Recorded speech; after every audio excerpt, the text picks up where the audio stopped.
L'Algérie a refusé d'autoriser l'envoi de membres des troupes marines américains pour assurer la sécurité de l'ambassade des États-Unis à Alger suite à la vaste campagne de protestation dans le monde contre la décision unilatérale du président Donald Trump de faire d'El-Quds occuper la capitale d'Israël. Le Pentagone avait demandé jeudi au département d'État de saisir tous les gouvernements des capitales arabes et musulmanes pour qu'il autorise l'envoi de soldats marines afin d'assurer la sécurité des ambassades et consulats américains, a affirmé hier au Jeune Indépendant une source diplomatique.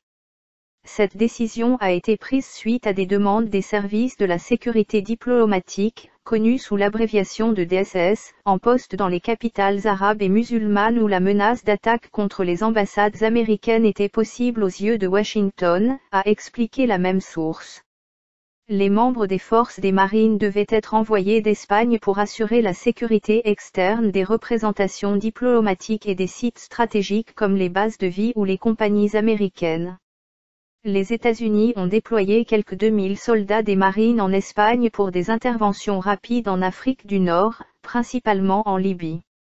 Saisie par les autorités américaines jeudi, l'Algérie a immédiatement refusé l'envoi de tout soldat des marines, affirmant à ses interlocuteurs que la sécurité externe des représentations diplomatiques était du seul ressort des services de sécurité algériens dont la compétence dans le domaine n'est plus à démontrer, a ajouté la même source.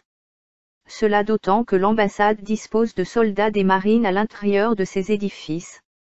Pour l'Algérie, les représentations diplomatiques et les sièges des compagnies étrangères ou autres représentations à vocation internationale sont hautement sécurisés et protégés par les services de sécurité algériens, alors que la menace terroriste dans le pays est très faible de l'aveu même des experts internationaux en sécurité.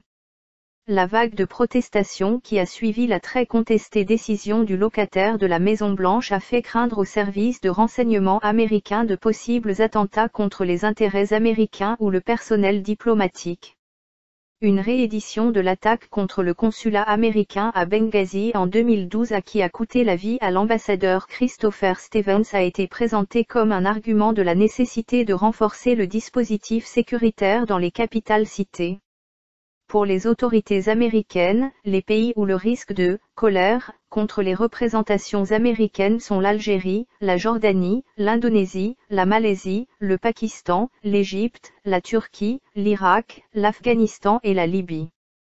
Quelques pays ont toutefois accepté de coopérer avec le Pentagone pour autoriser le déploiement de soldats marines dans l'enceinte des ambassades, a encore fait savoir la même source. Les autorités algériennes ont également informé la partie américaine que même les rassemblements et autres manifestations sont interdites faute d'autorisation, a souligné la même source. La décision de Donald Trump a suscité un tollé sans précédent dans le monde, y compris de la part des alliés de Washington. Rappelons que les membres du personnel diplomatique américain et leurs familles à Alger ont été astreintes à résidence et ont été appelés à éviter tout déplacement non escorté suite à une note transmise à l'ambassade et au consulat par la cellule de crise du département d'État américain. C'est ce qu'a fait savoir au journal Le Jeune Indépendant, une source diplomatique américaine.